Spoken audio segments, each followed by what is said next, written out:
Hi guys! Kumusta po? Kumusta everyone? Punta ako ng city guys kasi kukunin ko yung aking laboratory result. Actually, tumawag na ako kahapon at sabi nila ay okay naman.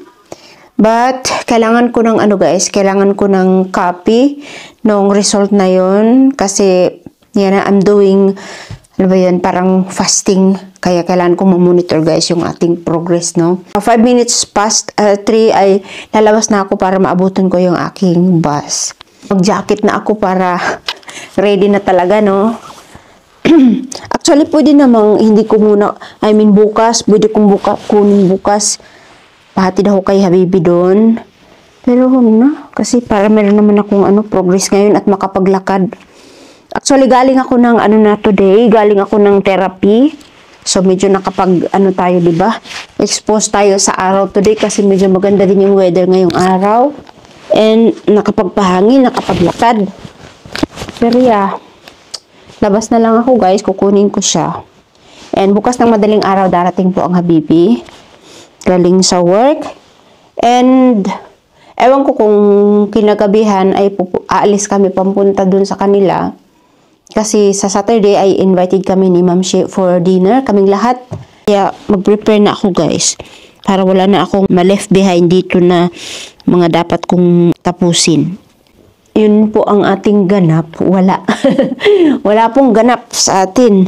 Hininaan ko yung guys, actually ngayon nanonood ako ng TV, maganda yung niya guys, isang doktor, psychiatrist, maganda yung kanyang topic. Alam mo yun? Kasi bihira natin marinig sa mga doctors yung ganyan yung talagang sa concerns natin.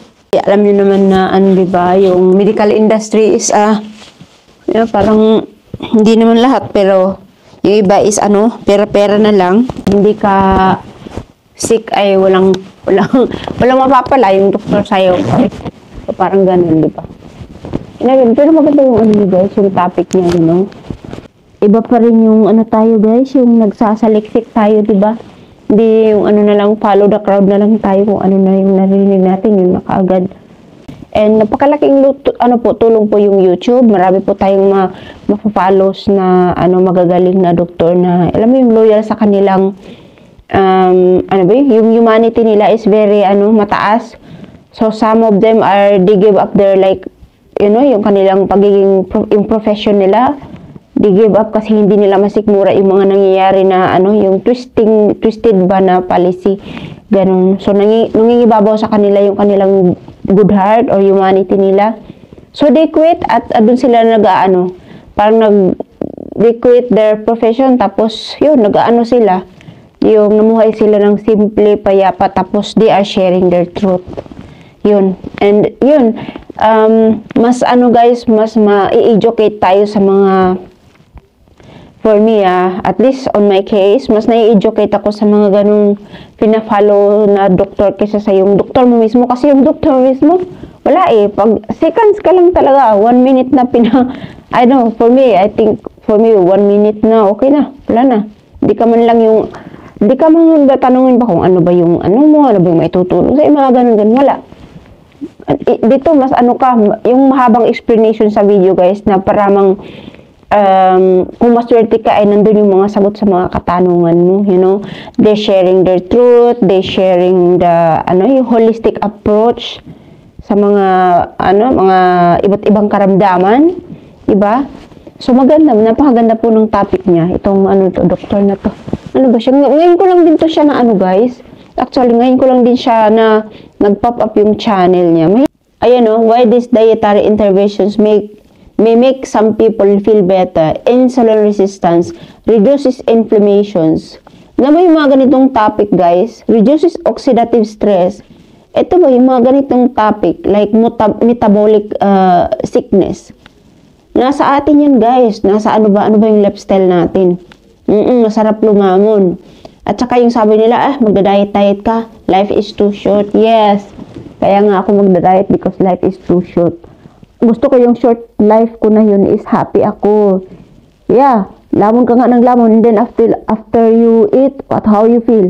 Brain fog, anxiety, low energy, insecure kasi lumulubo yung ating tiyan. Nag-inflammation kasi tayo, kaya feeling natin, laki-laki ng tiyan natin. Wala na, kasi may inflammatory mga food na kinakain natin. So, yun ba yung life na gusto natin? Hindi, diba? Hindi yan ang life na gusto ko, guys. Gusto ko mamuhay ng simple. Ayun, kahit wala na yung mga matatamis na pagkain na yun, mga masasarap na pagkain, may okay lang. At least may energy ako. Anin mo yung, kasi kapag kinain ko yung mga yun, guys, wala, baliktad, wala akong energy. Pero pag nagpa-fasting ako, doon ako may energy. So, mas pipiliin ko yung ganong life.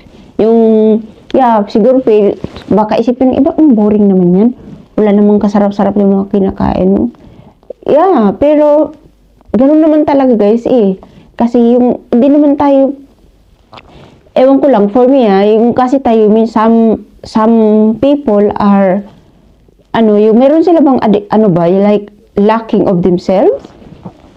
Tapos, they go into food to fix that void.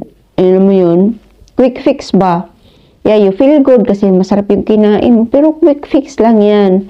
In the long run, hindi ka magbe-benefit dyan kasi anong mapapala mo? Insulin resistance, bilbil, brain fog, low energy, lack of self-esteem. Nandun lahat, guys. I'm not talking this na kasi, ito lahat kasi napagdaanan ko siya, guys, no?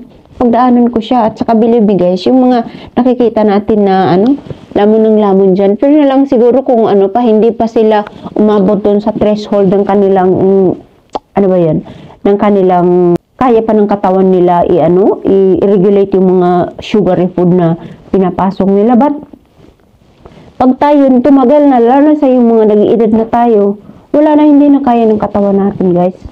Aminin na natin na ganun yun. Hindi na kaya ng katawan natin at kailangan natin maging responsible kung ano na yung pinapasok natin sa ating bibig. Yun.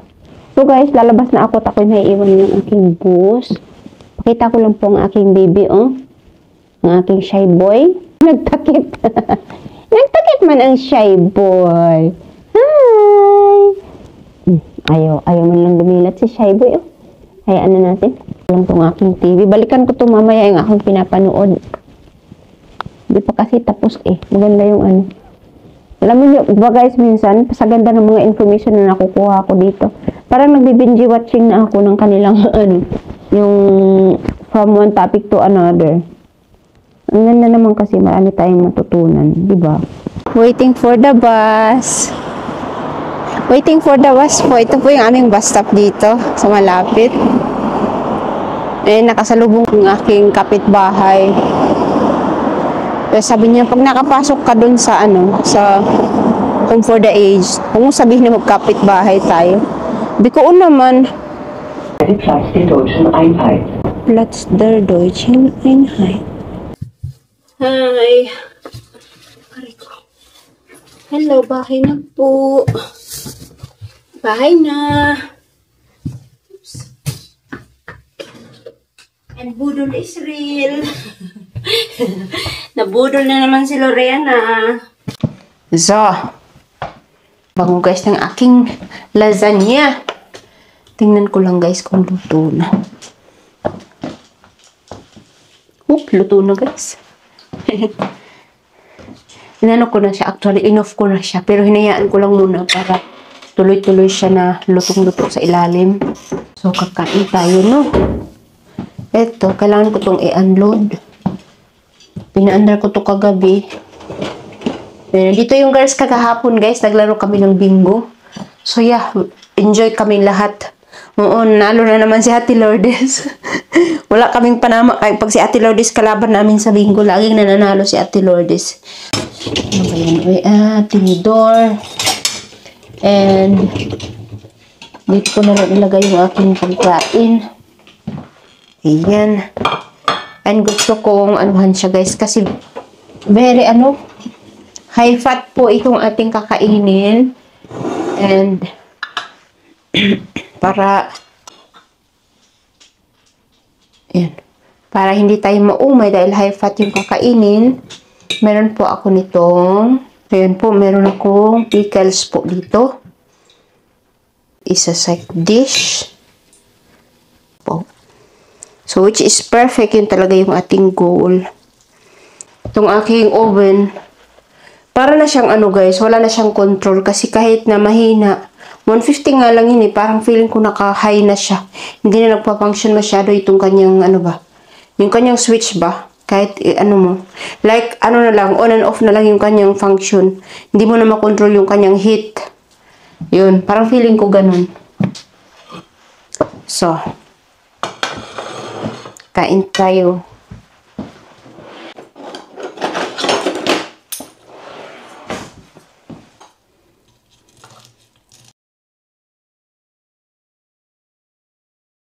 Hindi nag-spike yung ating insulin. Hindi tumataas. At matagal kang magutom. Unlike sa carbohydrates na kinakain po natin, madalas, after ilang oras, wala, nagkikrave ka na ulit. Yung magan mo, yung imong sikmura, wala na, kasi gutom ka na ulit. Dito po, matagal kayong gutumin. Yan ang kagandahan sa diet na, ano, like keto, low carb. Maganda tong nabili ko. Excited din akong ikabit siya. Ilagay. Ayun ko kung mapansin niya ni Shots na may bagong ganyan. Kasi lahat po napapansin niya.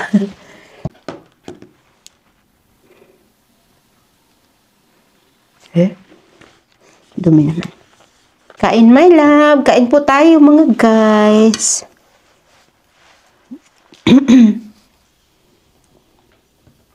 Mga unta ninyo.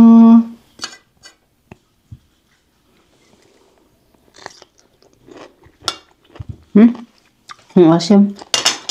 But, pakasensitive ko na sa mga dati maning-manik ko lang yung mga ganito. I'm very sensitive po talaga mga asim niya. Ang kapat ganun. Sign of aging. Sign of aging.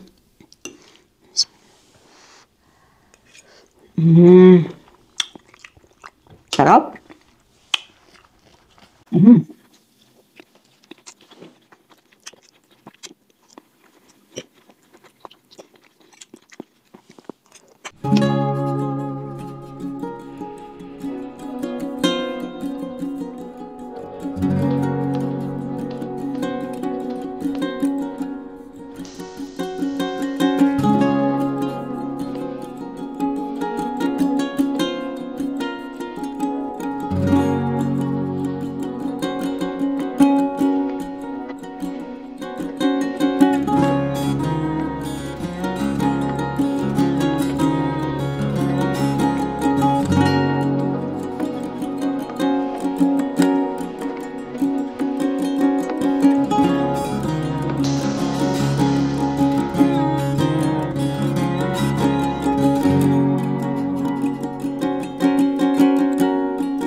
Ako guys, inumin ko na itong aking vitamins.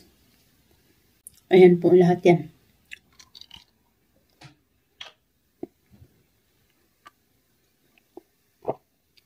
Hi guys! Hala ka guys, ay baka malate na ako ng aking therapy. Nakasalubong ko yung aking kapitbahay na German. Napaka-ano nyo guys, napaka-friendly niya, naka-rollator na matanda. Napaka-friendly niya. Every time magsalubong kami, talagang mag-ano niya siya. May yung halang namang iwanan mo, magsasalita siya. So ayan, nakinig na lang din ako.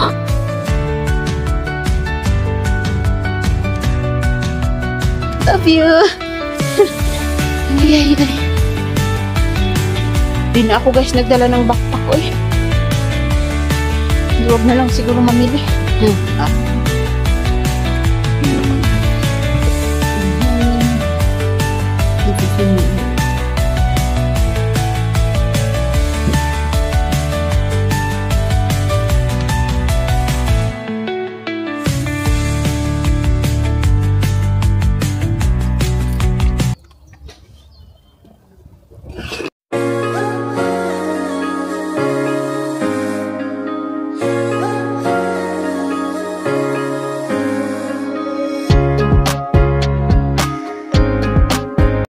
Ich weiß auch nicht warum. Ja. Manchmal so mit Online-Banking oder so. It happens.